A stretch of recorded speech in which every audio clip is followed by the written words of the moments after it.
All right, ladies and gentlemen, boys and girls, welcome back. It is Dave. It is the Real Music Observer, observing real music in real time for real people just like you and just like me, causing unwanted controversy with these videos that I do. It's just me, folks.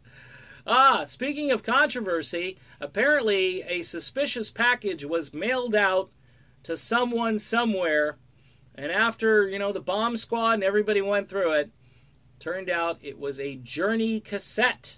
Yes, no, I'm not making this up. As I've talked about Journey a lot on this channel, I figured I'd bring this to your attention. Look, folks, I think the problem is, and remember, I don't think I'm going to start off with this for all of the folks that don't have any kind of sense of humor.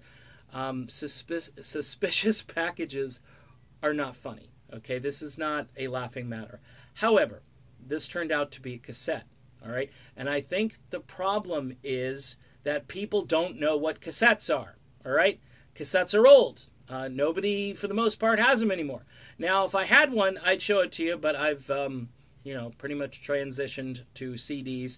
That probably happened for me maybe 20, 25 years ago. A cassette, though, was a pretty cool thing. I used to have the auto reverse cassette deck in my first real car, we'll call it. It was a Pontiac Le Mans, and I went to Radio Shack and I bought this cool realistic cassette deck. It was a standalone. I had to kind of mount it to the floor of the car. It was toward the, where that little hump thing goes over. Anyway, I remember it like it was yesterday, and the thing was the coolest thing. Hooked it up, got it to work, and I had a few cassettes, and there were a few cassettes I wore out. People always say you wear out cassettes pretty easily, but the Journey cassette I don't think poses a threat to anybody, unless, of course, you're not a fan of a certain lineup. But the thing is, most of the Journey cassettes were made during Neil Sean's tenure with Steve Perry, and then before that, without Steve Perry. So if you say you didn't like the early Journey stuff, the cassette might be offensive to you.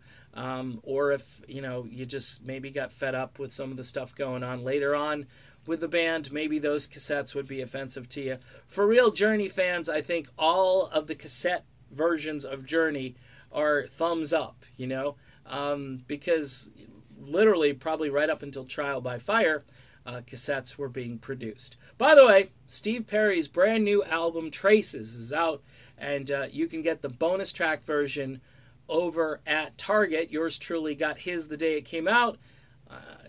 The album itself, I give it probably like a B+, B+ in that range. There are a few tracks that I could do without, but for the most part, this thing is filled with great melodic music, kind of West Coast stuff, mellower stuff.